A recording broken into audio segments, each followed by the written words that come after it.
All right, ladies and gentlemen, let's go live with the Delphi case, right? Everything's been lifted off. No more hush hush on it. Now, you have to remember, you have to start this case with the beginning of the people that they were already looking at for other things, and for connections between Anthony Shots and whoever they were talking to. Now, if you go back to the beginning of this case, with one of the main people that the police wanted to talk to was Kelsey German, right? She was the last one to see the girls alive. Keegan Klein was the last one that talked to him, supposedly. But we really don't know that, because we have not seen all of the records of the calls. And matter of fact, they didn't take any of the family's phones or anything. So all we have really to go on is hearsay, really. But I'm going to watch this video that just came out today. I do believe, I don't know, within a couple hours or something. And like I said, there was I believe there was many players in the case from the beginning. I think we all were led on a wild goose chase. I will admit to that, probably. But let's listen to this one lady in her channel. Why is this stupid camera going crazy? I don't know. And let's see if we can make some heads or tails out of this whole thing. Right?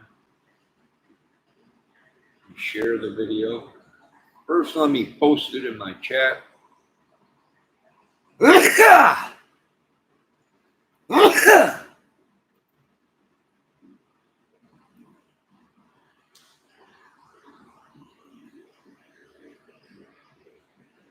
Go down here and post it. Oh, it won't let me. I put that in there first. Go back over here. Activate it. For that. Paste it here. Hello, Miss Aries. We're gonna try and connect some dots there.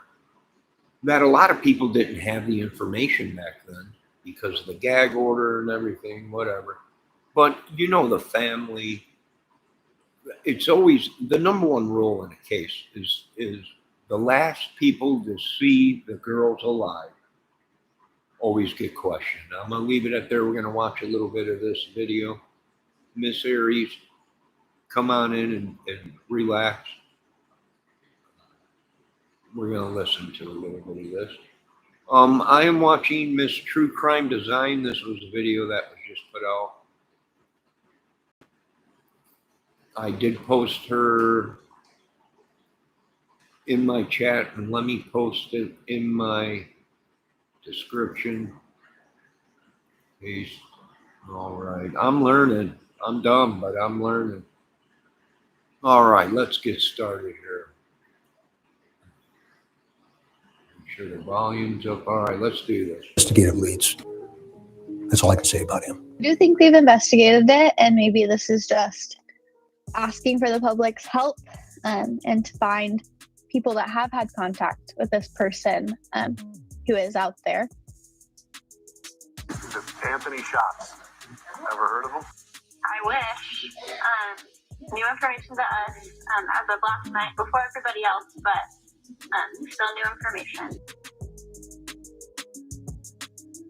Do you think it's possible that your sister and Abby were communicating with this account? I think that the account is definitely important and that we have to keep sharing it and putting it out there because for whatever reason, law enforcement thinks it's important. Why do you think investigators are putting so much focus on you right now? I have not a clue. I think it's because they said I was the last person to talk to her, is what they've told me.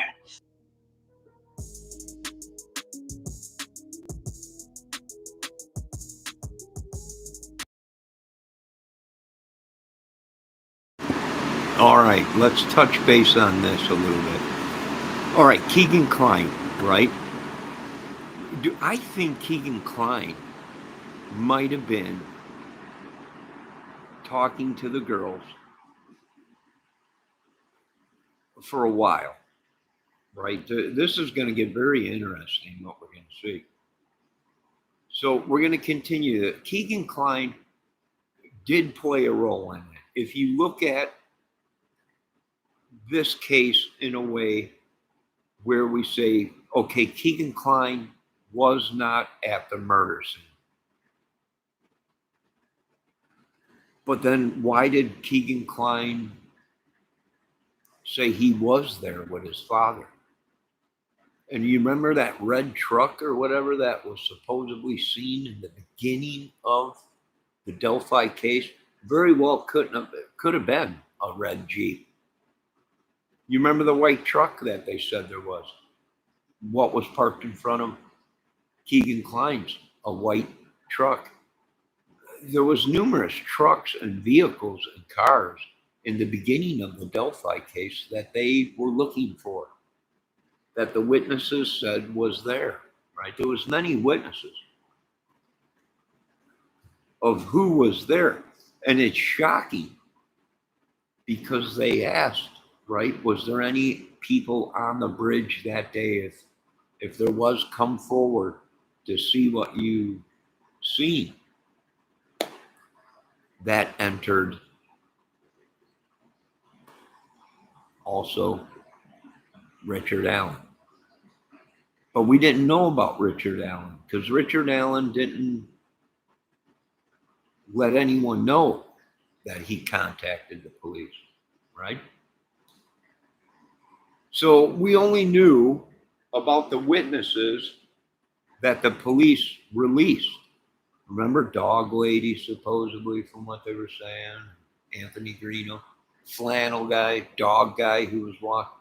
You know, there was numerous people out there that claim they seen these people out there, right? So we have entry of Keegan Kline into the case. Why? Because he was talking to the girls before they died. That doesn't make him the murderer. It doesn't make him the person there. He could have been there, but he also could have been using another phone that the police didn't find, possibly, right? It's very possible. A hot phone, burner phone, whatever. So we really don't know, but let's continue to listen to this video. Yes, Miss Aries,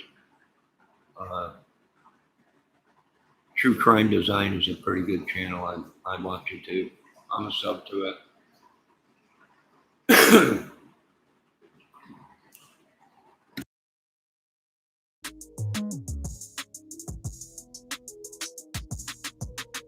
He was interacting with Libby and Abby to some degree, and we don't know exactly what that interaction is. I do know that Libby's sister, Kelsey, did get in touch with that fake profile while the girls were missing. You did communicate with the Anthony Schatz account, according to documents now, like the same day she was missing, right? I did. I spoke to him on Libby's social media. Anthony Schatz. Ever heard of him? I wish. New information to us. So there was an account, it was active from 2016 and 2017, Anthony_shots on Instagram as well as other social media platforms. And they're just asking that anybody that's ever communicated with this account come forward and talk to them.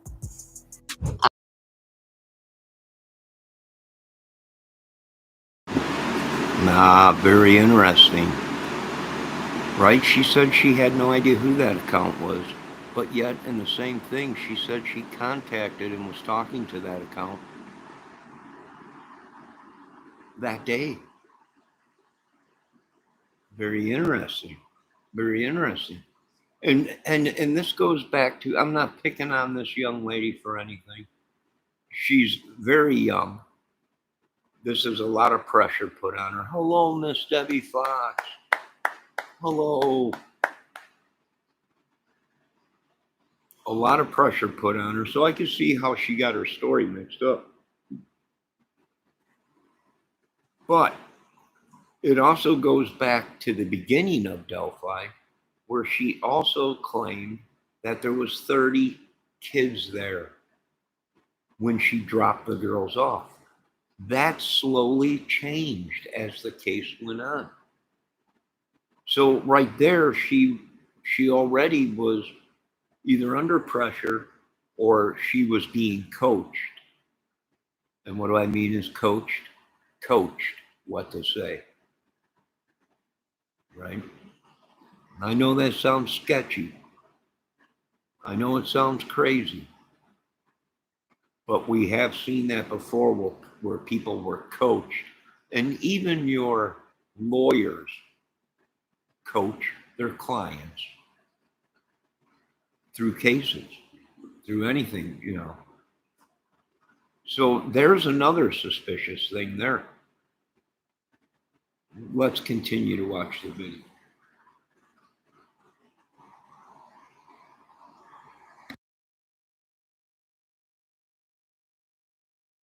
I remember that name. I know I talked to that person that night, and I didn't tell anyone because I didn't think it was important. I wish. And to find people that have had contact with this person.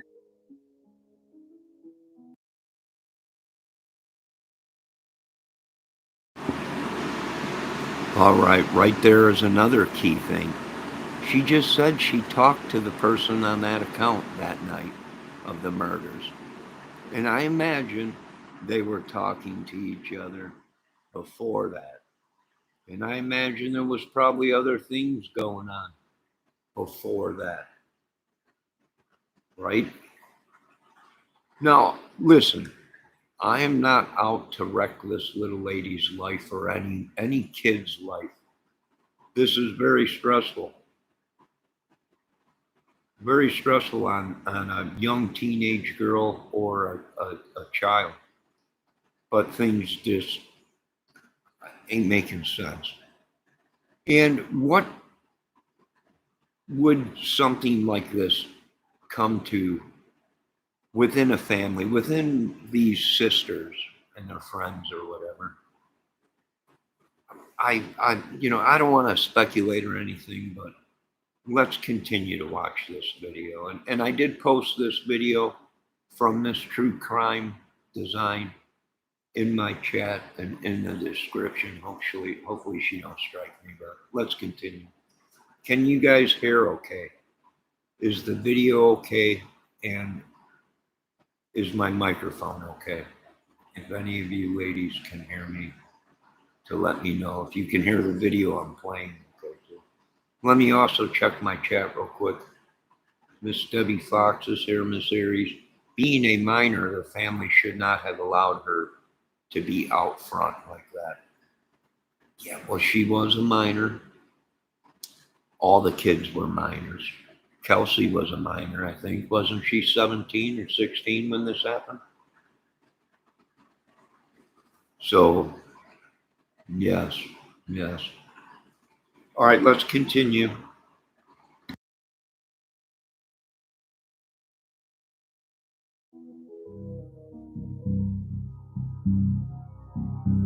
The Anthony Schatz persona was first introduced to the Delphi zeitgeist in a YouTube video uploaded by ISP on December 6, 2021, briefly titled Indiana State Police Delphi News. This strange announcement took us all by shock, adding a whole new dimension that spoke to the original epithet attached to the case, which was the Snapchat murders, before being rebranded, so to speak, as the Delphi murders. Redditors, content creators, and local media pounced on this mysterious yet salacious update, fueling countless theories on what role this information could have possibly played in the infamous case that was starting to go cold. In the just over 2-minute video, Sergeant Jeremy Pierce announced that the Delphi Task Force was pursuing a new lead in connection with the murders of Abby and Libby, related to a catfishing account under the username Anthony_shots. The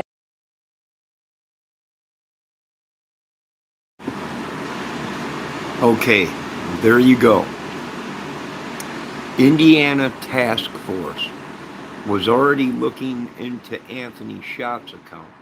The task force was created before the Delphi murders because they were having trouble down there. So they started this task force. And this task force was going out there trying to get these people that were luring people. And they were luring everybody, not just kids. They were luring grown adults. There was numerous things they were doing, right? These people that this task force was created for looking for these people, right? Because, like I said, I'm close to the area, and it was on the local news, right? Even though I'm way up north in God's country up here on the borders, it was still on the local news channels the night it happened. I remember sitting here watching it.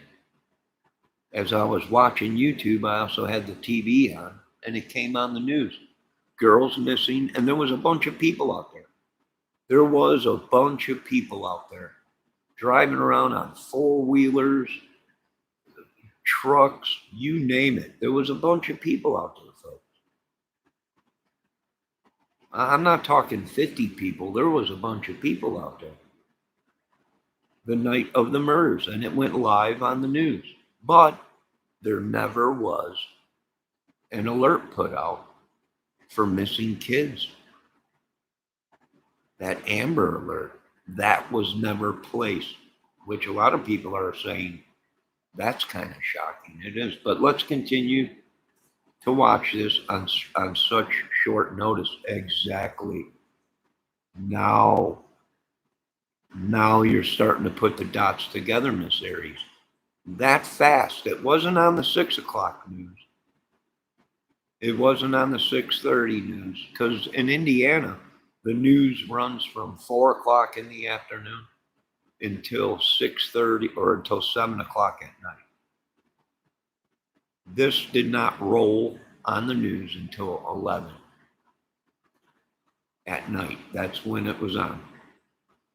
All right, let's continue to watch this video.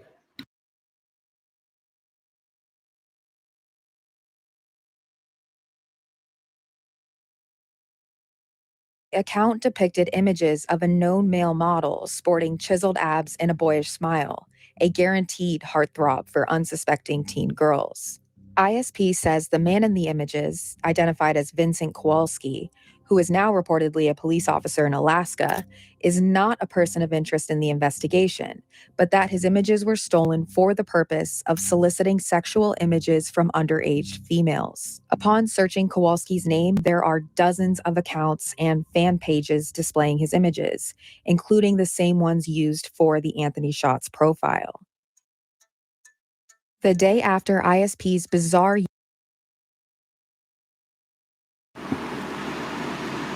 All right, did you see all them accounts with his face plastered all over him? And I know how he feels because my computer was hacked and my face put all over the place. Did it flip me out? No, because it happens. It happens without you even knowing it until someone points it out and says, hey, I seen your face over here. Do you belong to this site? Or do you? No, I don't. I was getting a lot of that. So this stuff does happen, folks. Identity theft is real. No doubt about it, right? It's definitely real. And as you can see in this video, the guy just had hundreds of accounts, of fake accounts of people using his face to lure women and probably gay men. Are you folks seeing what I'm saying? Now, there was a man that was killed in Delphi. He was gay. Was there any connection with Anthony Shots? Because from what I can see, the guy had hundreds of accounts with his face on it, and they were luring people for money, photos, whether they were gay or straight, it didn't matter. Right? We're going to connect the dots as we go and lay this all out. Let's continue to watch the video.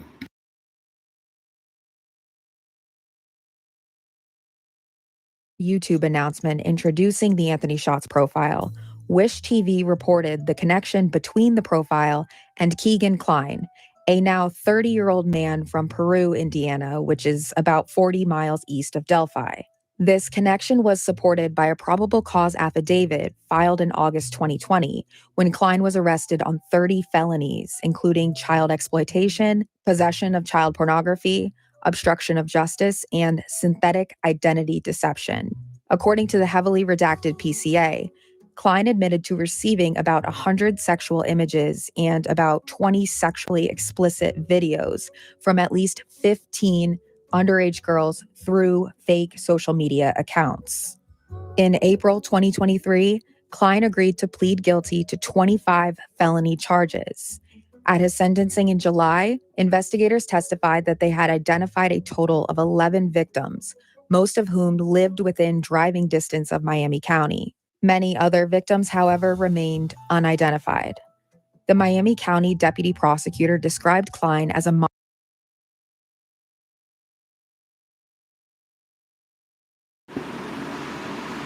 I wonder if them other people were unidentified because they were minors and they could not release. Because in some other states, it is against the law to talk about minors.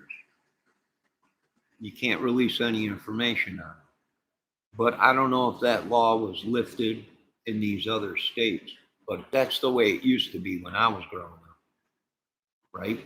Your minor charges as you were growing up are different than your adult charges.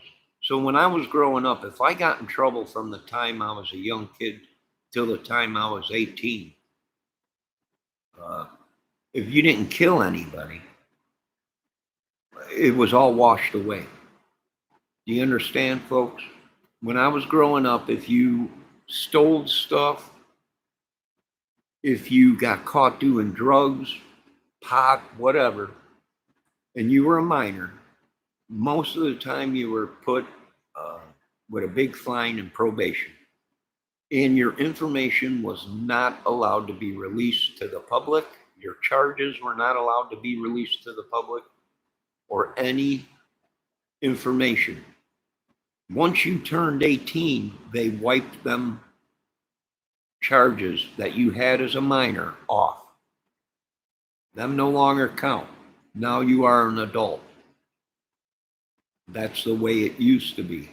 So therefore, after you turned 18, anything you did, and they would tell us that in court, you best change your ways, because once you turn 18, it's prison, buddy. You get caught doing crimes, it's prison. Prison ain't fun.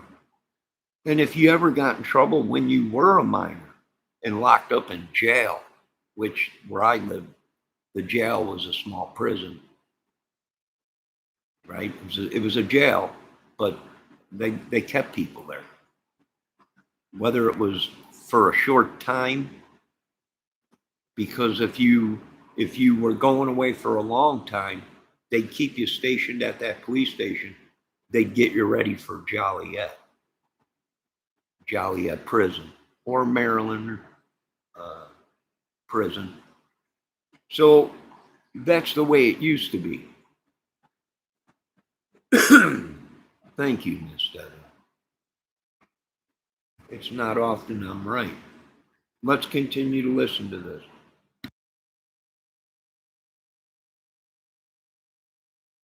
Monster who manipulated and victimized young girls. When given the opportunity to address the court, Klein cried when he apologized to the victims, stating, "I was depressed and lonely. I knew it was wrong, but I liked the attention. I'm truly sorry to each and every one of them." He maintained he never planned to meet up with any of them. A judge then sentenced him to 40 years in prison with 3 years suspended. Keegan Anthony Klein is a predator with a profound lack of criminal intelligence and, frankly, terrible luck. On February 25th, 2017, 11 days after the bodies of Abby and Libby were found, ISP and FBI executed a search warrant on Klein's home in Peru. Although redacted, the PCA states that while working with ISP case redacted, the FBI sent information to the ISP's cybercrimes unit that an adult male was soliciting female juveniles utilizing social media platforms, Instagram and Snapchat, through the username Anthony Shots. In association with the foregoing investigation, which can be safely assumed to be the Delphi double homicide, subpoenas were sent to both Snapchat and Instagram for records on the Shots profile, which returned a Comcast IP address linked to Klein's Peru address. The subpoenas revealed that the Snapchat account was registered on July 14th, 2016, and the Instagram account was registered about a week later on July 20th, 2016. Later that day, on February 25th, 2017, Klein agreed to speak with ISP and FBI investigators. While he initially denied creating the fake accounts and talking to underage girls, he fessed up later in the interview, making several incriminating admissions regarding his solicitation of underage females. However, Klein maintained his innocence, denying any knowledge of the murders of the girls in Delphi. He even took a polygraph in association with the Delphi case, the results of which are unclear. All of his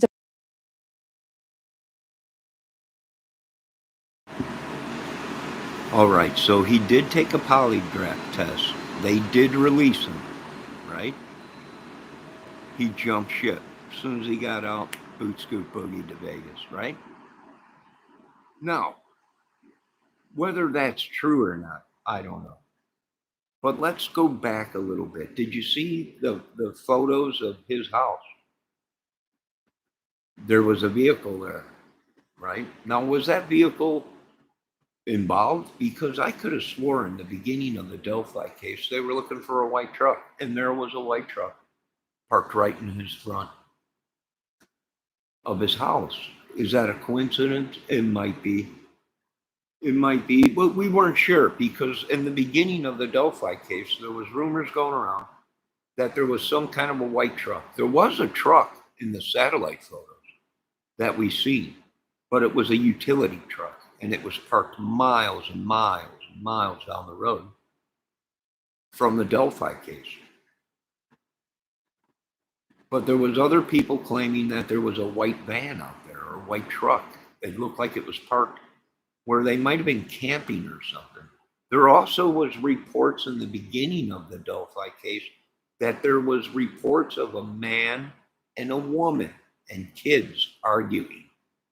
Sounded like there was an argument. But that information disappeared off of YouTube. Let's continue to talk here. And also, you're gonna catch Keegan Klein in many lies, ladies and gentlemen, because Keegan Klein, when he was first picked up, claimed he had nothing to do with nothing. He didn't even know about an Anthony Shots account or nothing. And as he was being interrogated by the FBI and the police, slowly but surely, he broke down, and then it came to, well, okay, he knew the Anthony Shots account, right? But he had nothing to do with it, right? Then as they keep continuing to interrogate Mr. Klein, they broke him down, and then he said, okay, I created the account. Right? And this kept going on as they kept interrogating him. Then it came out that Anthony Schott's account was fake, and Keegan Klein is the one that opened one of the accounts. Now there was hundreds and hundreds of accounts. How many did Keegan Klein have of them? I don't know. But here's what's also interesting. After more interrogation, Keegan Klein broke down again and said, okay, well, maybe there's other people that I gave access to the account. Okay, so now we know there was more people using the account than just Keegan Klein. Let's continue to listen to the video. We're almost over. Devices were seized at that time, which the PCA revealed contained hundreds of CSAM files, incriminating web searches, and many conversations with underage females through social media apps. One of these underage females happened to be 14-year-old Liberty German, who tragically wound up dead on a creek bank just 11 days earlier, and whose phone data revealed that the Anthony Schatz account was one of the last people in contact with the teen before her death. A careful review of the available evidence supports that Klein's involvement in the murders is limited to a short period of contact between Libby and Anthony Schatz. Klein voluntarily submitted a DNA and hair follicle test. Authorities have all of his phone records, including his GPS data, which doesn't place him anywhere near Delphi during the window of the crime. He's never been charged or formally declared a suspect in the Delphi case. Investigators even admitted to him during his interrogation that they don't believe he's directly involved in the killings, but it appeared they needed to tie up some inconsistencies found in the interactions between Libby and Anthony Schatz. I'll expand on this in a little bit. They reference potential evidence of Klein's consciousness of guilt, including deleting data from his devices and making numerous searches about the homicides and the ongoing investigation in the days immediately following the murders. Klein readily explains that he was paranoid upon hearing the news, admitting that he recognized Libby's name as someone he had been in contact with through Instagram and Snapchat, which is true. His interest in the case and subsequent obstruction of justice, in my opinion, is understandable given the precarious position his criminal conduct placed him in. Klein was 22 years old in 2017 when he was knowingly conversing with and soliciting pornographic images and videos from underage girls through a false identity. One of those girls he believed he was in contact with was now a nationally recognized murder victim, her name and face plastered all over the news alongside her best friend Abigail. What's more, the publicly released images.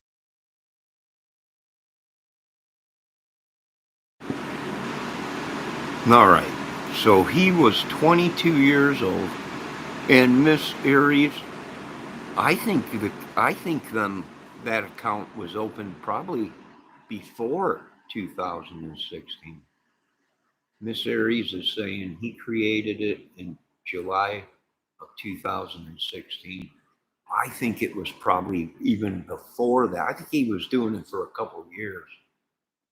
And that makes sense why there are so many accounts in Anthony Schott's name with his, and some of the names ain't even Anthony Schott's on them accounts that we're looking at. They're different names, but it is his photo, right? So that's very possible that he was being used and didn't know about it, right? That's possible. I would buy that if they came to me and said he had no idea what was going on, right? His photo was hacked from the computer. Would I believe that? Yes, I would believe it. It happens every day. Happens every day, every second. Someone's identity is stolen, photos, fake accounts made every single day. And it takes a good investigator to go through it and figure out, hey, this is not our guy. somebody's doing something. This guy might not even know that he's being used. And they would watch Anthony shots. And they would tap his phone and they would watch Anthony shots social media record to find out if Anthony Shots was telling the truth. Right? That's what took a while, because once they found out, hey, Anthony Shots, what was their main focus? This dude, Anthony Shots, pretty boy, playboy, Anthony Shots. That was their main focus. Once they found out that that count was not Anthony Shots, the real Anthony Shots, then they knew that this guy's being used. His photo's being used. And he probably don't even know it. And then they figured out, let me tell you what I think. They probably were watching Anthony Shots way before Delphi, because there were so many fake accounts. And there was other people that came up missing before Delphi, that they probably were watching Anthony Shots already. And the Delphi murder happened. And they said it wasn't our guy, Anthony Shots. It was one of these fake accounts. We were watching Anthony Shots. He was on radar before Delphi because of all the fake accounts out there, and people were coming up dead and missing, young girls and stuff. So it's all making sense. Let's continue.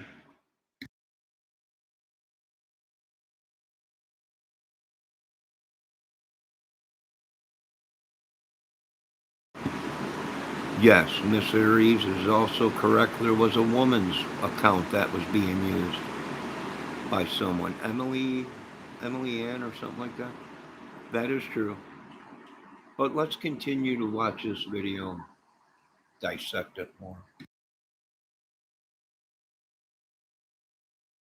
Of Bridge Guy confirmed that Libby's phone, or at least the data on her phone to include Snapchat, was recovered forensically in the days immediately after the killings. He had to have figured it was only a matter of time before law enforcement came knocking on his door. And 11 days later, they did. An inquiry that apparently didn't turn up any incriminating evidence for the Delphi case, but which ultimately led to his 30 felony charges in a completely separate case 3 years later. I submit that if Libby's phone was never recovered from the crime scene, it's very likely that Klein would be a free man today. He most likely wouldn't be spending the next 43 years in the custody of Indiana Department of Corrections, and he wouldn't be nationally recognized as a child predator or worse, possible murderer. Excuse me. I do believe Anthony or Keegan Klein would have been caught and charged with crimes other than Delphi. If the girl's phone was never used, I do believe they were already on Anthony Shots and every account he had with his face on there. And even if the Delphi never happened, I believe they had connections with Keegan Klein and these pedos and this thing of theirs before Delphi.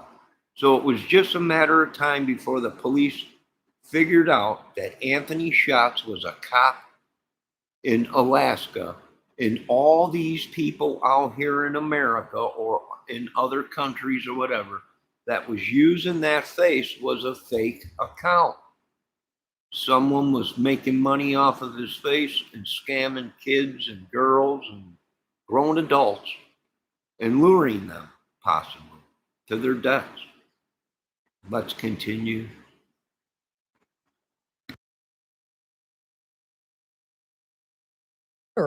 His name and face forever associated with the highest profile murders in the state of Indiana's history. Let that sink in. You don't have to feel sorry for a convicted child predator to acknowledge the misfortune that these murders brought upon Keegan Anthony Klein.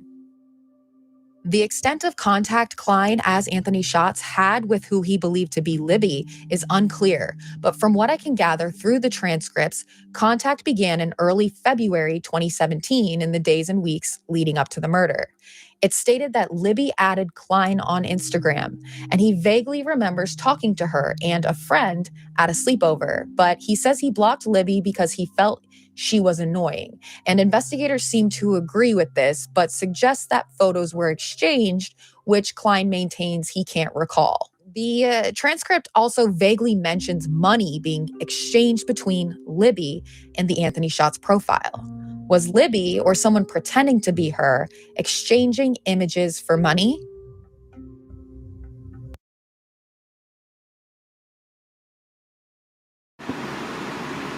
Aha. Aha.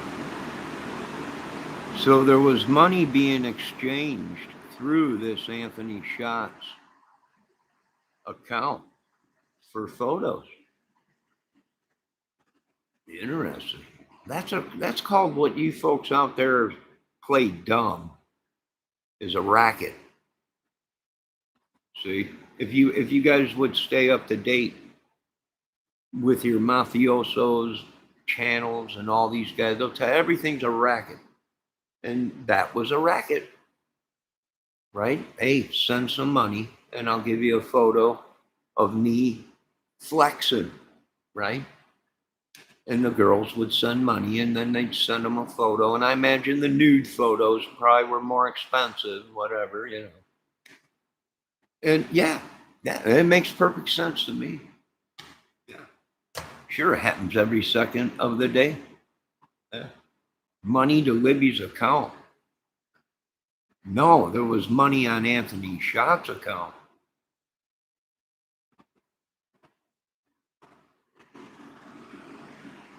Is that what they're saying? Anthony Schatz's account or Libby's? We have the money. Grooming pictures. We have these grooming pictures. Interesting. You're saying that not you know what you inaudible. That's a nude. What are you for? We have these grooming pictures. Grooming.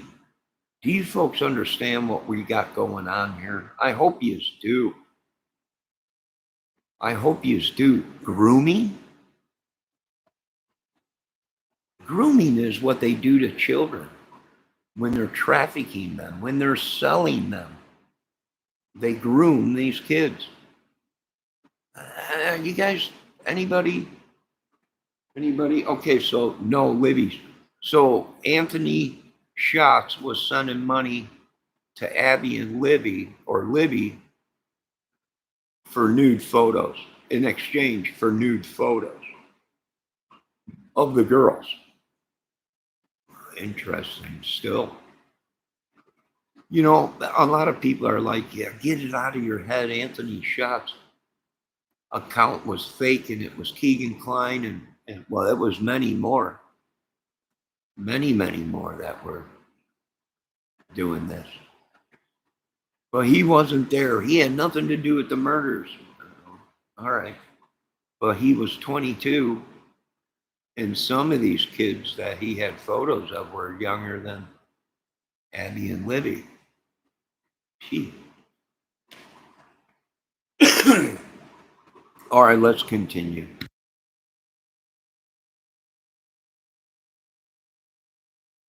You may be wondering why I'm bringing all of this up now and decided to dedicate a whole tentacle to this seemingly resolved portion of the case. Hasn't this all been litigated and discussed to death online? It has, but I submit to you that the public missed key takeaways from the unveiling of this portion of the investigation. I will show you what I Now, I want to bring to your guys' attention tentacles. Now, this has been used many a times. It's used within many divisions of explaining something. Tentacles. We heard Mr. Doug Carter talk about tentacles. We have also heard our beloved military, the United States Pentagon, talk about tentacles. And what Mr. Doug Carter meant when he said tentacles, there are many tentacles to this racket, this thing of theirs, this pedo thing. Many tentacles, ladies and gentlemen. Do you understand any of this stuff? I hope you guys understand what tentacles mean. That means there are as many arms to this that can reach out and do things. It's like a family. It's like a racket. It's like a gang, an organization, a group. Terrorists use tentacles. Let's just stop it. I don't want to get upset. I don't want to get upset. Let's continue.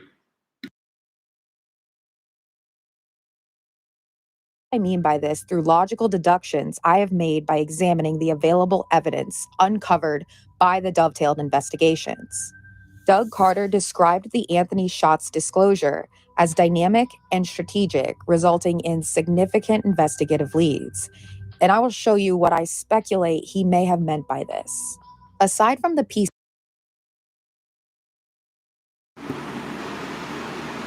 Yes, Miss Debbie Fox. Tea would be good right now. I think I have a half a cup here and then I'm gonna make some. Miss Aries, it is craziness. It's madness. It's everything wrapped up into one, right? A mind-bending case, right? That it took a while for people. People still think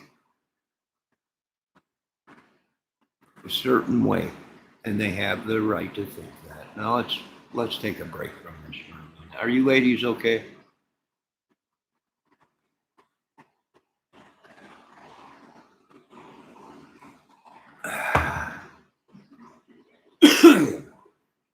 And I keep trying to explain to these other big dog channels out there on YouTube.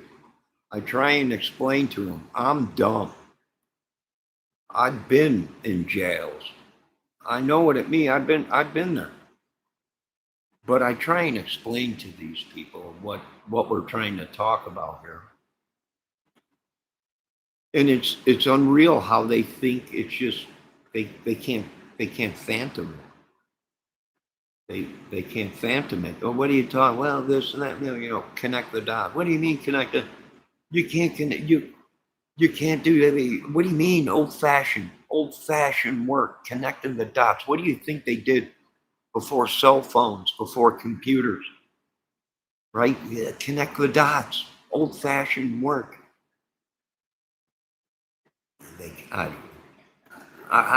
Let's continue watching. You're okay, ladies? All right.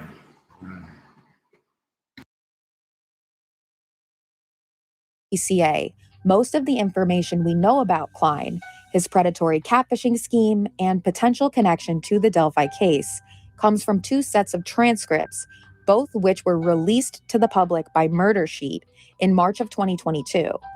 This is an important marker in the case. The first is Klein's heavily redacted 194-page transcript of his interrogation with ISP upon his arrest in 2020. And the second is a 25-page transcript of a media interview between Klein and HLN's Barbara McDonald a couple days after the December 2021 ISP announcement and Wish TV's reporting revealing Klein's identity as the Anthony Schatz account owner. The interrogation is a tough read due to a lot of redactions, but there are several key bits of information and admissions that I was able to pull. The Barbara McDonald interview is unredacted and contains one key question that puts my prime suspect directly in the hot seat, forcing her to backtrack on her lies, specifically her insistence that she did not know anything about or have any contact with the Anthony Schatz profile.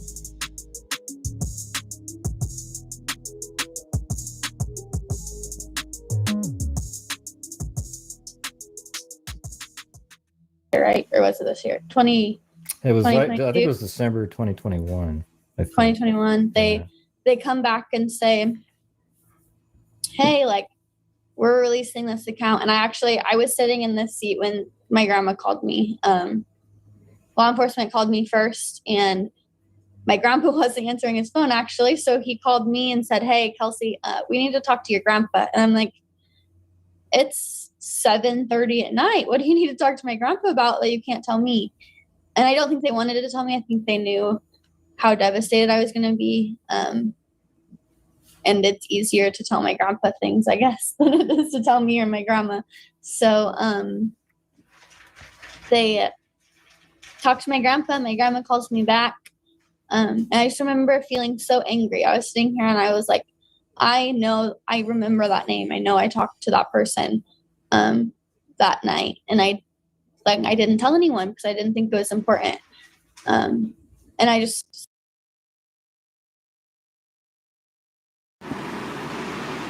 Am I hearing this right? She talked to that person, Anthony Schatz, the night of the murders? Or is it the night that they called? Are you guys connecting the dots now? Were they watching Anthony Schatz even after the murders?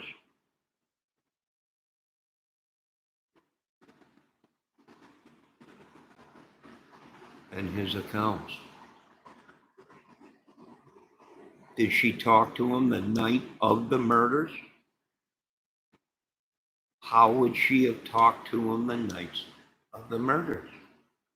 Or did she talk to him the night that the police called and said, we need to talk to your grandfather?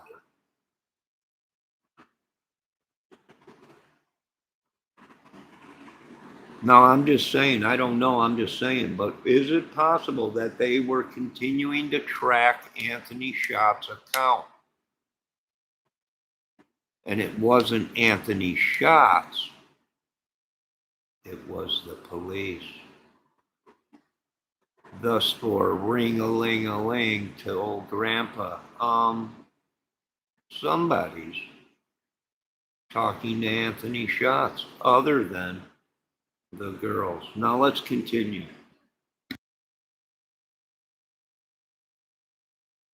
Sobbed, and Caleb stood here and held me for like at least half an hour. He was trying to calm me down. I was not calming down. I was devastated. I felt like a bad sister. I felt like I didn't know my sister for a minute. That's really what spiraled me into like this bad mental health crisis in my brain where I had to stop and take a step back. That's probably a good idea. That was really hard for me. Kelsey's reaction to the release of the Anthony Schatz information was extreme. Her entire demeanor observably shifted when the public was informed about Anthony Schatz. She became visibly nervous whenever the topic was brought up. I mean, we haven't seen a rash like that since her first TV appearance sitting next to Doug Carter on Dr. Phil. Kelsey significantly decreased the amount of media interviews and public statements she made after this information went public, despite the Anthony Schatz announcement being the first development in her sister's.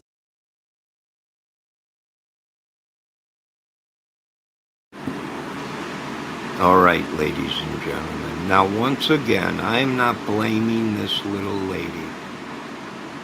She's a young lady, and we all have been young adults in our life.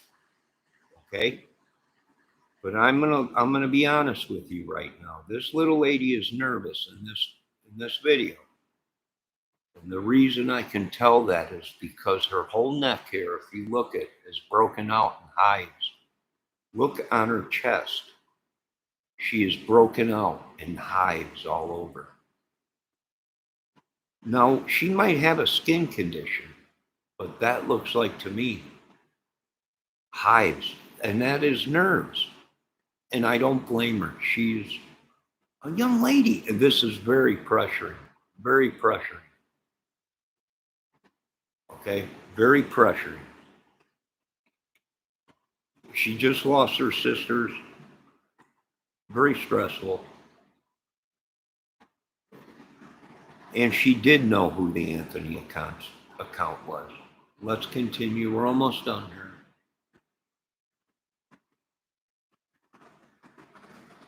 Unsolved murder case in over 2 years, signifying progress in the investigation, Kelsey described her devastation at the release of this information, even stating that it caused her to spiral into a mental health crisis.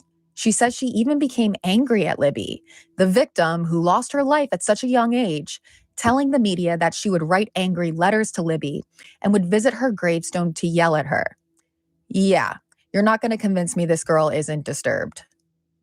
And also, I think I saw you in a video one time. You were a little bit upset with Libby, even because she didn't tell you about this or something like that.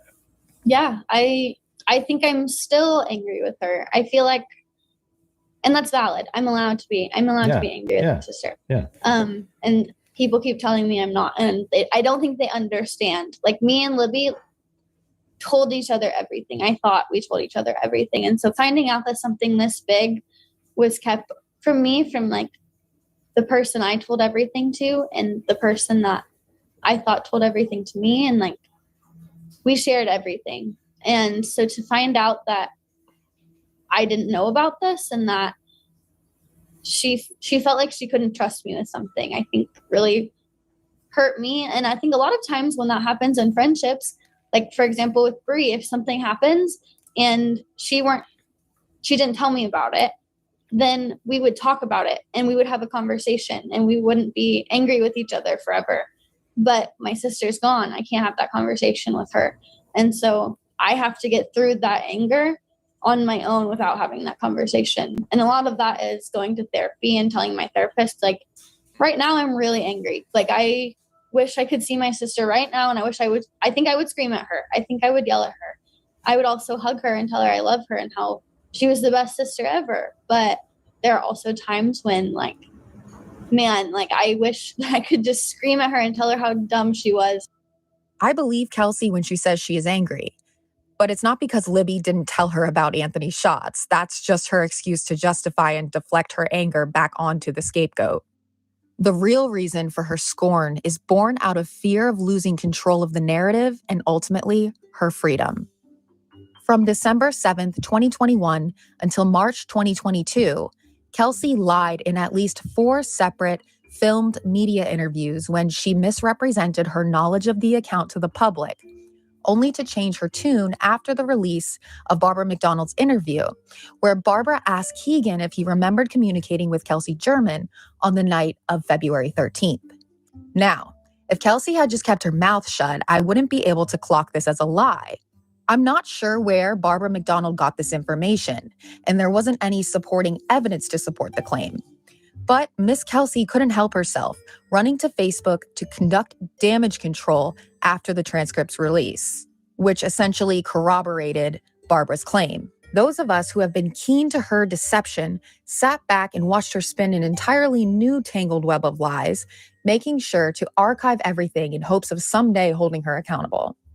She posted this comment on Facebook after some followers of the case brought the issue to her attention.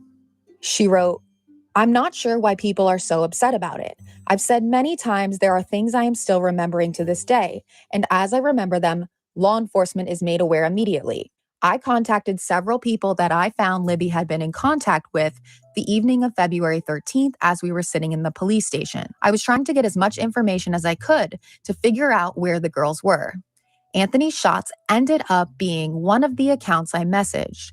Law enforcement has the details of that conversation, but just know that the short discussion I had with the account threw up no red flags and gave no indication that the account knew anything of Libby and Abby's whereabouts. It was a 5-minute conversation. I never talked to the account again, and I didn't think about it again until years later. Not only do I have to live with the fact that I communicated with an account that could possibly be connected with my sister's death, as if that's not traumatic enough, I now have to watch groups dissect my intentions and twist my every word in a million directions." And just like that, Kelsey played herself. I recently made a video where I referred to the whole sweatshirt debacle as KG's biggest and most consequential lie she's told. And if that's the case, then this lie comes in close second. It is inadequate for her to say she is still remembering things to this day, which would be a viable excuse had she not boldly denied knowledge of the account in several media interviews in the preceding months. If she had suddenly remembered interacting with the account upon seeing the pictures and hearing the name, why didn't she immediately come forward to ISP when they were specifically appealing to people who knew about or contacted the account to come forward? She only fessed up when she was caught in her lie, and she isn't criminally intelligent enough to keep her damn mouth shut. The lies surrounding this topic don't stop here, though, because a whole separate issue is which specific method she used to have what she calls a short discussion with Keegan Kline through the Anthony Shots account.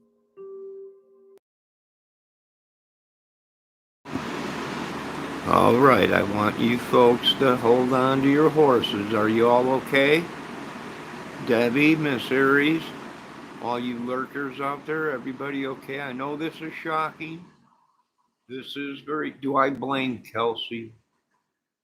No, she's a young woman, right? I imagine, but I'm not buying that she had no knowledge of Anthony's shots. If she was that close to her little sister, I imagine she knew exactly who Anthony Shots was, right? If they were that close and they told each other everything and they used each other's phones, I'm sure they both knew who Anthony Shots was. Now, am I beating them down for it? No. They're young ladies. And we all been there, young men, young ladies, at a certain age.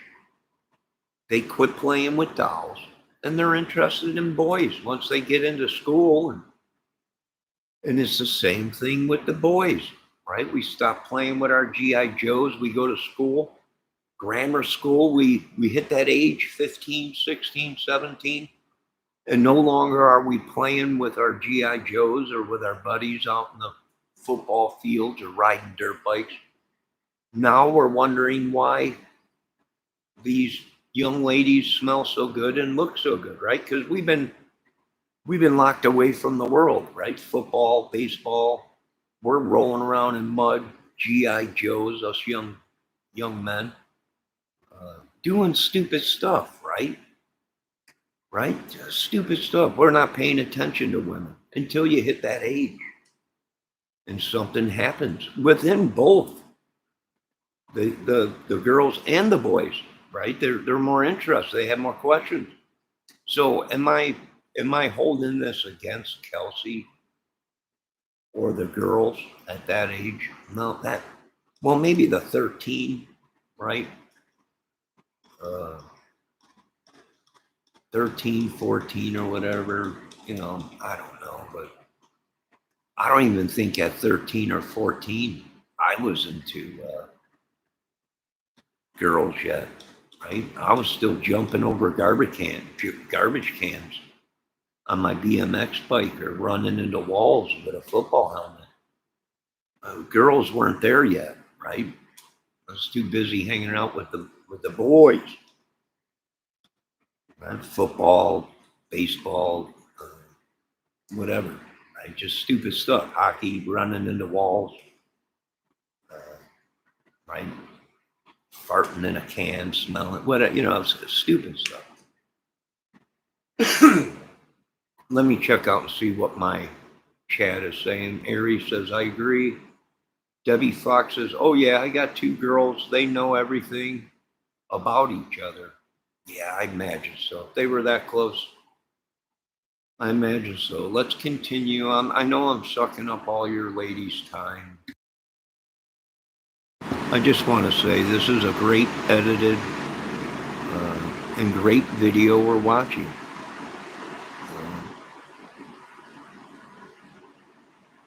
So if you know the creator, go watch it and sub to him or her.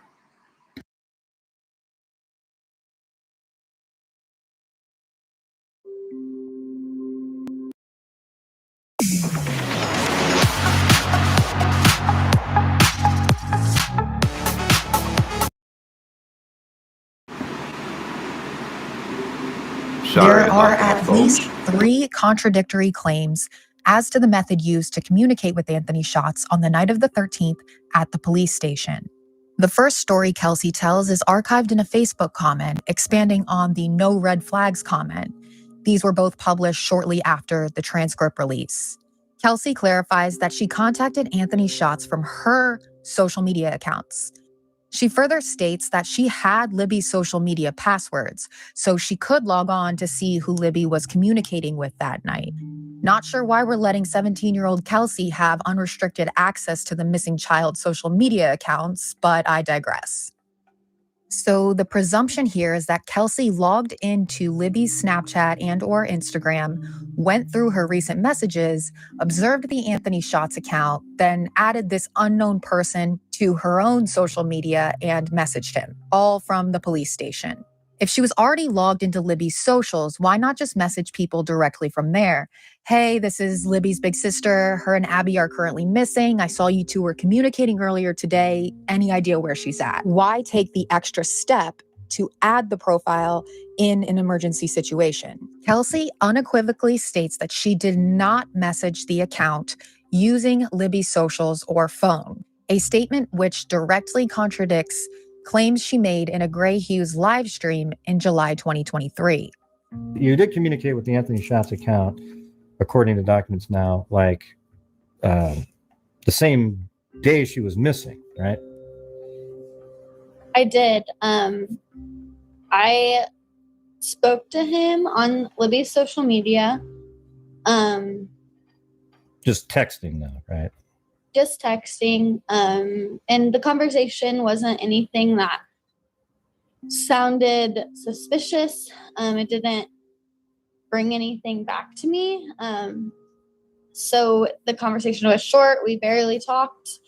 And then when law enforcement said there's no social media, it just was pushed to the back of my mind, and I didn't think about it again until a few years later when the name was brought up to me again by law enforcement. I also find it suspicious how just last month you were denying having any knowledge of the account, but now you can recall with such clarity the specific method of communication you used.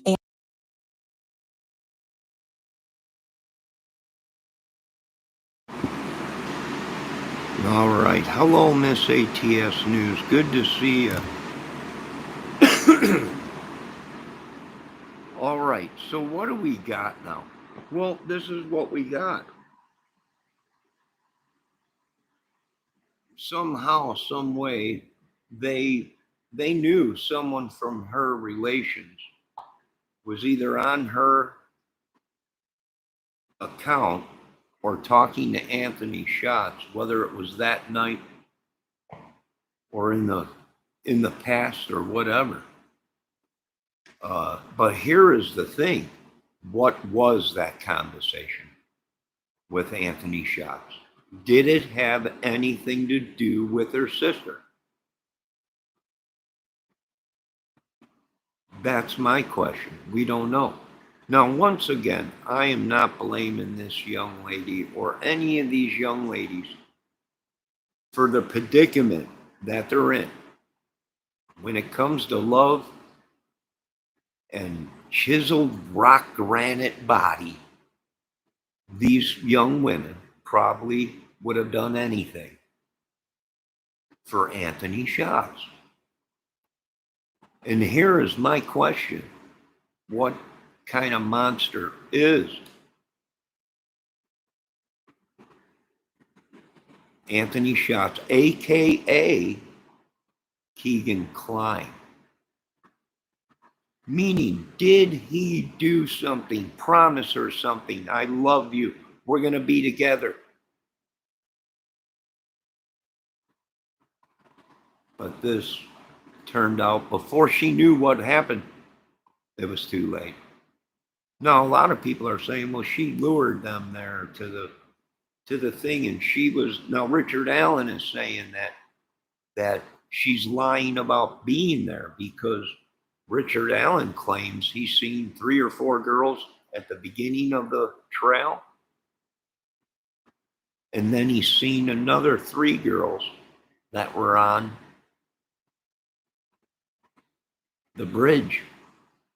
Two of them was Abby and Libby. One, he said in his statement, looked to be 16, 17 older than the rest, right? Was that Kelsey? Because she claimed she pulled in there, dropped the girls off, and she was gone. She had work to go to, or her boyfriends or whatever, and left. She never got out of the car. But then now the story's changing again. And now Richard Allen, in his statements, is putting someone there on that bridge with the girls. Who was that third person on the bridge with the girls? All right, let's continue on.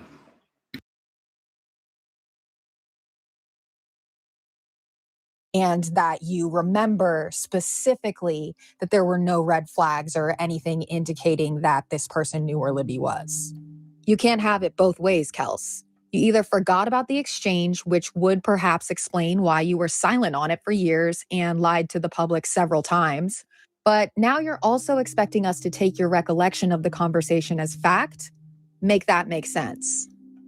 So we have the inconsistency of whether it was Kelsey's socials or Libby's socials used to contact Shots that night.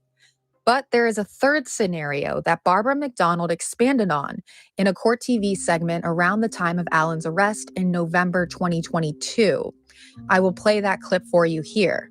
Picture of a male model to entice little girls, right? But he was interacting with Libby and Abby to some degree, and we don't know exactly what that interaction is. I do know that Libby's sister, Kelsey, did get in touch with that fake profile while the girls were missing and inquired. She was working with a friend, and they reached out through the friend's profile and said, hey, do you know anything? And the response from whoever was using the profile at that time was, oh, I'm sure she'll turn up. I was supposed to meet her, but, she didn't show. So the police have all that information. They have all that text messages. They have Kegan's phone. So if there is that evidence, hopefully we'll find out what that link is. It's reasonable to deduce that the unnamed friend in question is Brianne Bree Wilbur, Kelsey's bestie and maid of honor, and the sister of Kelsey's boyfriend at the time, Chase Wilbur. The three of them are also each other's alibis. Another fun fact about Bree is that in 2019, she was granted the Abigail Williams Scholarship by her partner in crime, Kelsey. Interesting, because she really does resemble Abigail, both slender with a heart-shaped face and gingery hair. It's almost like she could have played Abigail in the role of a lifetime.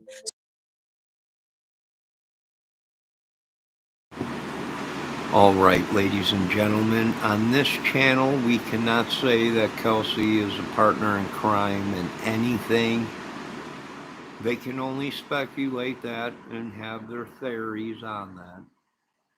But on this channel, we are not claiming anything like that. We don't know if she was a partner in crime in anything at this point, other than just probably being very nervous and maybe some guilt, because she was talking to a model, and I imagine these girls were flabbergasted that he even took the time to talk to them.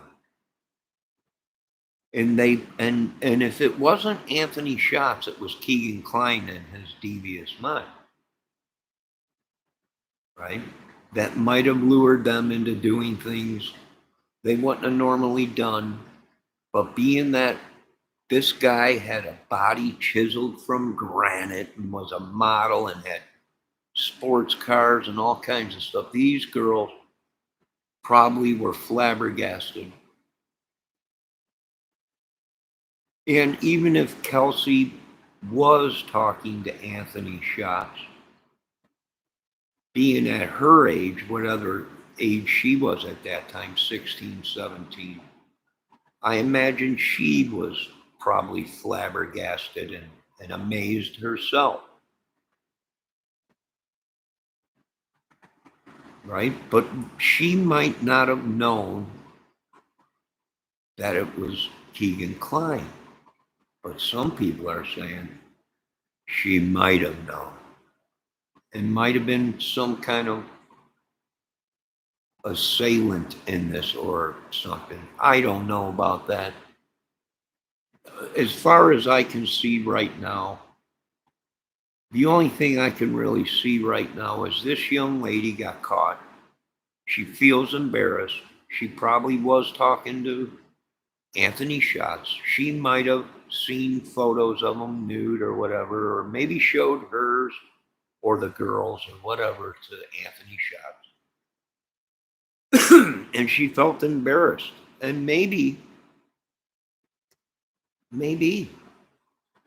I can go with that, right? We all would be embarrassed, right?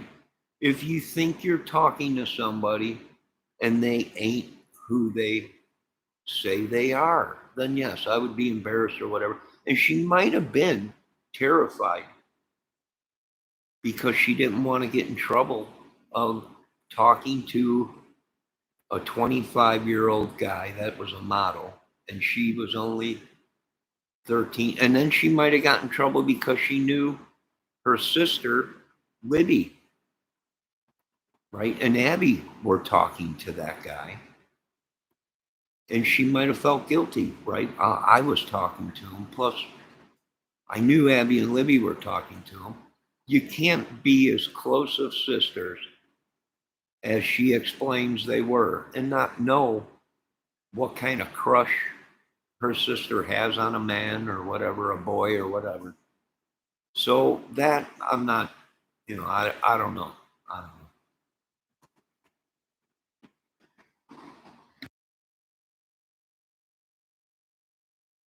Starring alongside her bestie playing Libby.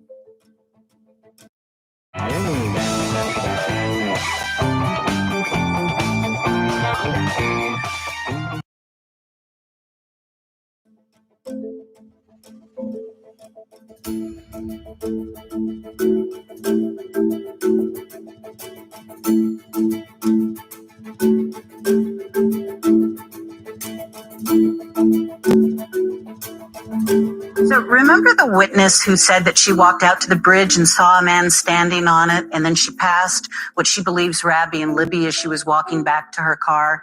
Well, the defense says that the state left out that woman's description of the man she saw.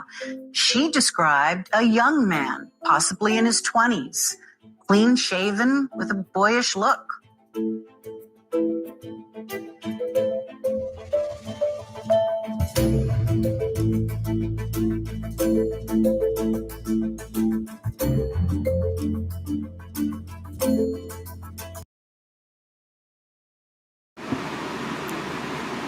Okay, now I can see what this creator is trying to explain. Kelsey and her friend looked like Abby and Libby. It was really Kelsey and her friend that were talking to them using other people's accounts, maybe, being that Kelsey knew her sister's account password. Would Kelsey have given someone else the password to use these younger girls' accounts to talk to Anthony Shots? I mean, we're only just trying to connect the dots. On this channel, they're just young kids. They're young teenage girls. And can I see how this happened? Yes. Could I see that this creator that we're watching is saying that somebody might have taken the fall or things might have went wrong? And people got mixed up. When there should have been two other girls there was Abby and Libby instead. I don't know. Very interesting. Let's continue. Thank you, Miss Debbie Fox, for timing out Bendayo.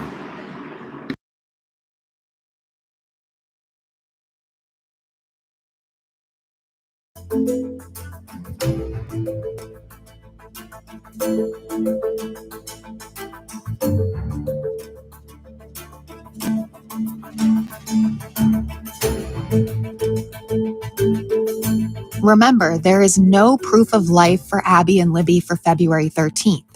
Every indication of Abby and Libby's activity on the 13th is unverifiable, i.e., no way to tell who was operating accounts associated with Libby, or it comes from the testimony of family members who have told countless versions of events. I submit that the staging begins on the morning of the 13th, with a message to Anthony Schatz disguised as Libby asking him to meet up at Highbridge, or just simply informing him of the plan to go there that day.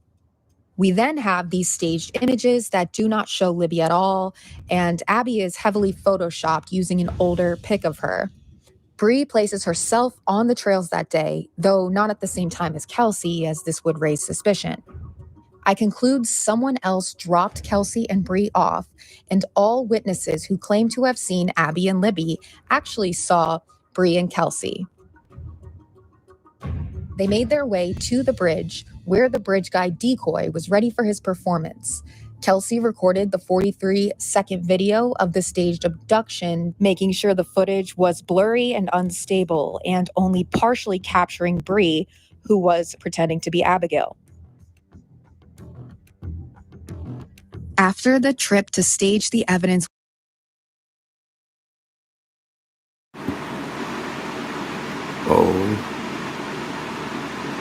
Oh snap. Oh snap.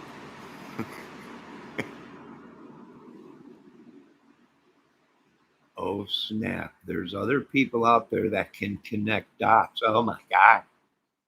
Well, this is very interesting. Is it plausible? Is it possible? Yes. Very possible. I'm not saying, this channel will not say that's what happened, but is this possible? That someone else was supposed to be there that day instead of Abby and Libby? Possible. Is it possible someone else was using their account and made it look like all this? That is very possible, folks. It is. Now, once again, on this channel, am I condemning these young ladies for talking to Anthony Schatz? No, not at all. Not at all. Right? Like I said, Anthony Schatz was a god. And I imagine just his photo, they probably never even heard his voice. Everything was text and photos. Probably fell in love with him. Never heard his voice once. They might have heard a voice, but it wasn't his. It was Keegan Klein's.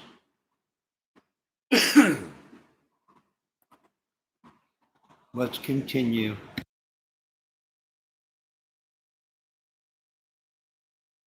was complete, the trio headed to the Wilbur's house. Kelsey says in a Facebook comment that Bree was at the trails with a group of friends prior to her dropping the girls off, and that Bree walked back to her house while Kelsey was there. Chase and Bree's dad was at the house with them. When Chase left for work, and this is around 4:30, Bree and me were at the house with her dad. I got the call a little later while we were watching a movie. Bree and her dad were at the house when I left. Bree later came with me to the police station. I do know that Libby's sister, Kelsey, did get in touch with that fake profile while the girls were missing and inquired she was working with a friend and they reached out through the friend's profile and said, hey, do you know anything? And the response from whoever was using the profile at that time was, oh, I'm sure she'll turn up. I was supposed to meet her. Another indicator that points to Bree as potentially involved with the Anthony Schatz account comes from the Brandon Woodhouse leaks. Y'all remember this from early on in Allen's case? Long story short, defense counsel Andrew Baldwin accidentally emailed a discovery index to this guy Woodhouse, and it was leaked online. Part of that index was a list of interviews conducted in the case, including an interview with Breanne Wilbur at the U.S. Marshal's Office on August 27th, 2020. This is 8 days after Keegan's arrest and interrogation, which focused heavily on this conversation on the night of the 13th about possibly meeting up with Liberty German. There's a reason the U.S. Marshals brought Bree in, and something tells me it's in connection to the Anthony Schatz account and its role in the Delphi case. This also coincides with Kelsey's complaints of being interrogated by federal investigators numerous times over the years. I was interrogated then, and then I was brought in again, probably a year or so later, maybe, and then I went in again recently and talked to them. But it's not really like questioning. It's just because over time, people remember things that they didn't remember before. So it's so normal. Yeah, I was like, stop making me feel like I'm a suspect. Like, because in the beginning, since I was the last person to see them, like, they had to talk to me like that. Like, they had to. And I understand that now. But at the time, I felt like they were pushing too hard and I just needed a minute, and I didn't even get a minute to take a breath. So I was probably really rude to that FBI agent. I'm not sorry that I was really rude to him. He was kind of rude. So based on my knowledge closely following this case and talking to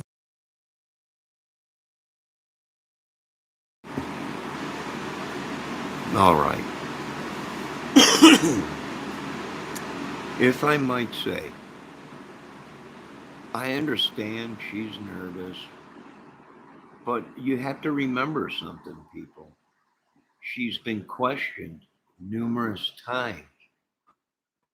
And in 2021, she just said she was questioned again. That's 2017, 18, 19, 20. That's 4 years, almost 5 years later. The questioning comes 360 again back to her. Now, I'm not saying Kelsey had anything to do with this because we don't know. None of her data was taken from her. Her phone wasn't taken from her or the family. So it's very interesting.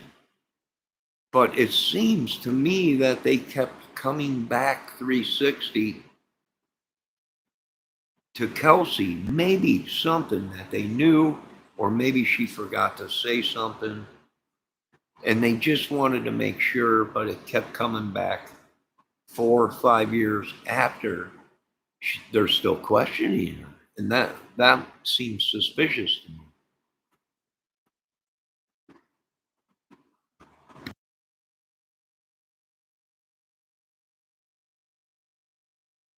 folks, I've learned that Kelsey and Bree were mean girls.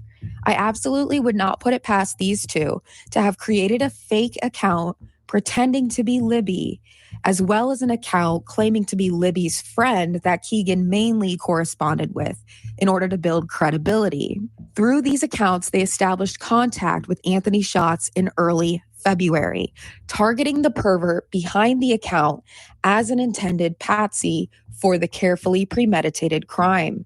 This would explain the inconsistencies about which account was used to contact Schatz and why Kelsey had her sister's social media passwords. I submit that Libby would never give her passwords to Kelsey, but the reason Kelsey had them is because it was a fake account that never belonged to Libby. Then, on the morning of the 13th, Kelsey Snapchat messaged Anthony Schatz about going to Highbridge, planting breadcrumbs and possibly even hoping to lure Keegan to the fabricated crime scene during the fabricated time frame, and he fell right into her trap. Which is why Kelsey tweeted on the morning of the 13th, "Some boys are incredibly dumb."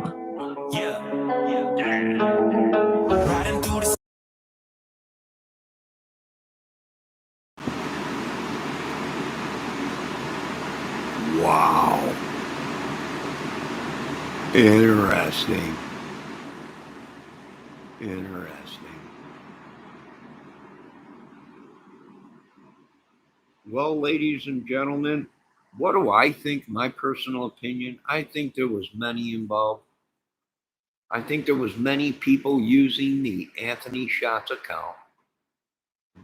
That explains why a lot of these people's devices were taken. Phones, computers.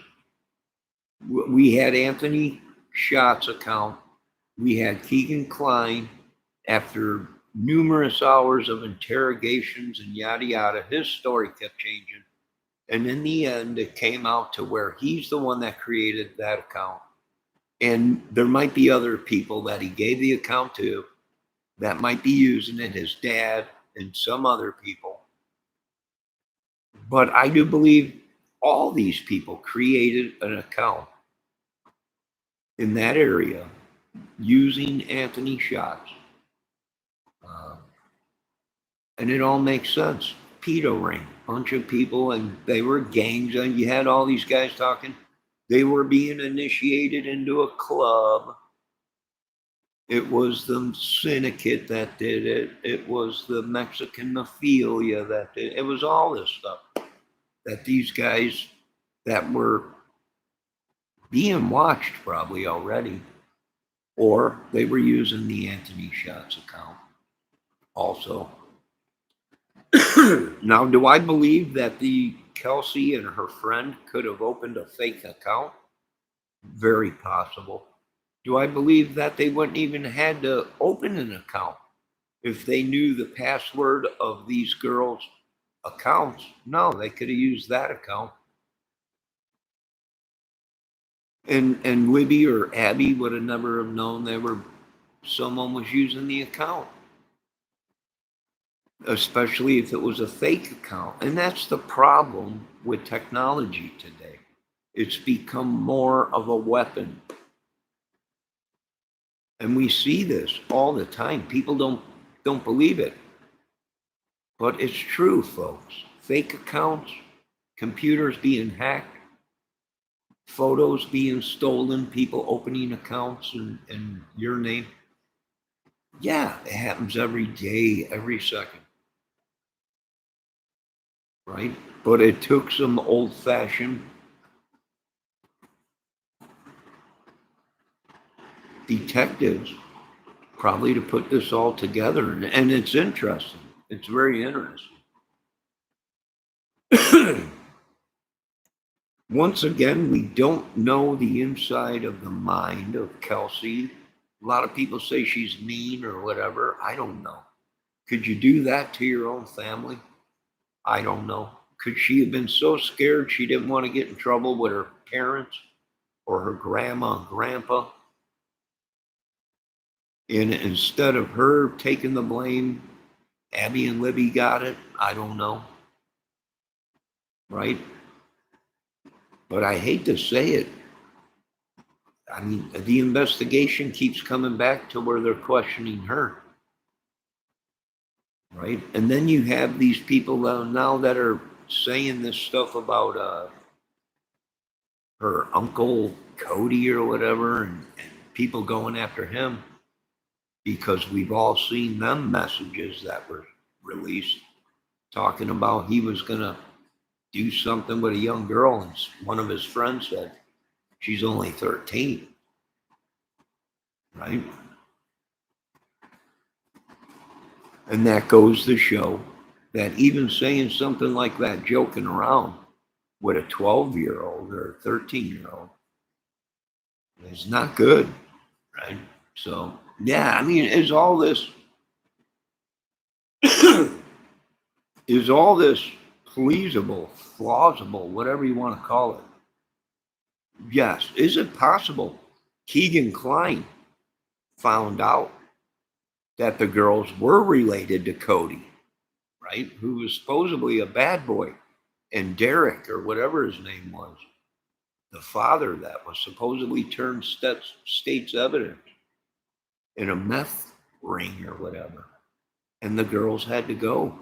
That's another thing too, right? Because we're not, people don't know about what was going on within the family before the Delphi murders, and the time that it was going on, what was going on within the family, which if you listen to the sheriff, he pretty much comes out and said, do you know what was going on before the murders within the family?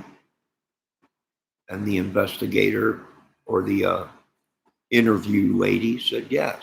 And he said, I don't need to say no more. That's why they were looking into all options and looking into the family. Usually it's the first one, the last people that seen the girls alive, which would be Kelsey.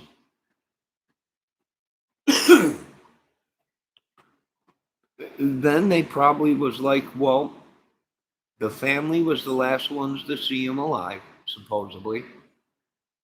Who was the last ones to talk to him? And that's where enter Anthony Schatz or Keegan Klein, right? But this whole thing that this creator is talking about with Kelsey and her friend, and that's who really has been talking to Anthony Schatz the whole time, and the girls were just used as decoys.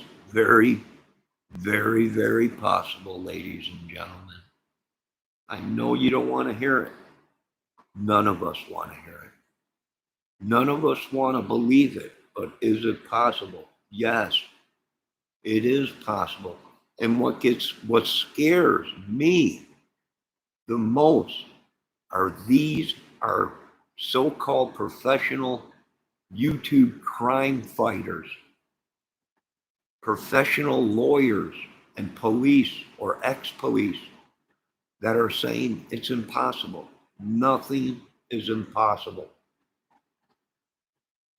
in a double murder or trying to cover up something that'll get you put away or possibly murdered by the family. Now you have to take all that in consideration. I'm sure if Cody or the family found out that some sicko was paying money to the girls, I imagine they would have been very upset, right? But then again, people have brought up to me, did you see this? Right? That's the uncle they're talking about. Did you see him with this and that and saying that? Well, no, at that point we didn't, because that information wasn't released in the beginning of the Delphi cases.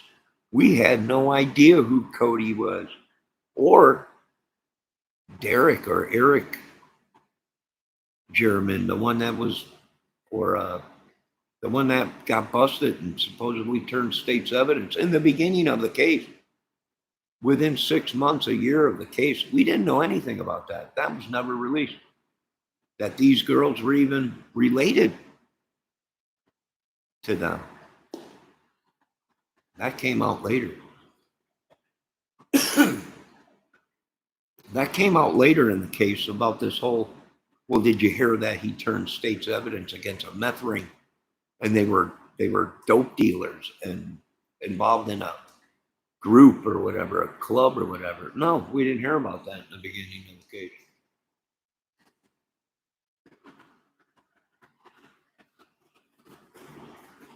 So any of these things are possible if you have the right people at the right place at the right time. How many people were involved? Who knows? I can tell you this much. We've seen some of these guys crack, right? right on camera.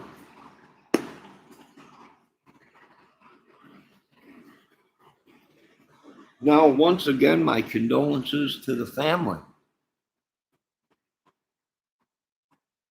Heartbreaking.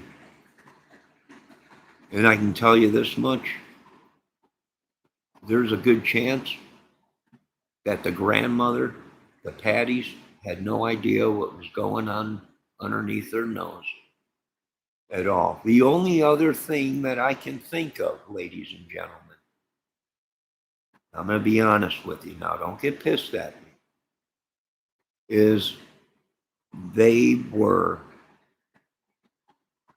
working for the government. They were rats. Word got out. And that's what happened. That's the only other thing I can think of. Either it was this big giant pedo ring, or they were themselves working with the government and it went bad. And the two girls died.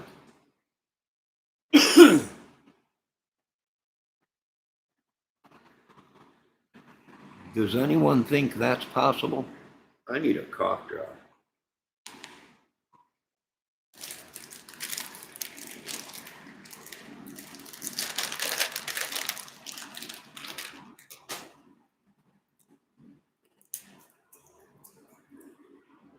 Does that seem plausible to you people? That they were somehow? Did something go bad and at the last minute they contacted the police? And the police were onto Anthony shots. And whoever was using the Anthony shots got paranoid.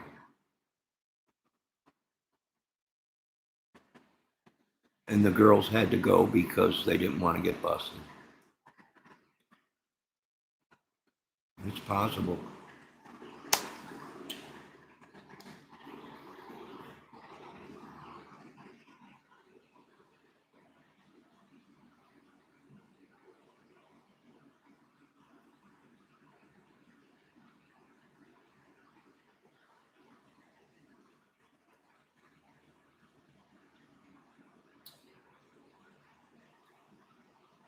Ladies and gentlemen, you have your own minds. For you people out there that think that all this is impossible, I feel sorry for our future. I really do, because anything is possible. Now, I want to thank the great creator of the video that we watched right now and dissected and went through. True crime design. Great video. And would I believe it? If that's the way it went down, yes, I would believe it. Why? Because it is possible. I mean, we ain't talking aliens here, ladies and gentlemen. We ain't talking Bigfoot. We know it wasn't them. We know the devil had a hand in it. We know that much. But this was humans that did this. Now, whether these humans were demonically possessed or whatever, I don't know. Mental illness, maybe. But the bottom line is all this is plausible. Especially if you got family within the police departments and yada, yada, yada, like some of these people claim. And some of these YouTubers. It sure is possible. So there you go. We'll be back on the Delphi case. Do I think the Delphi case is closed and over with? It might be for some.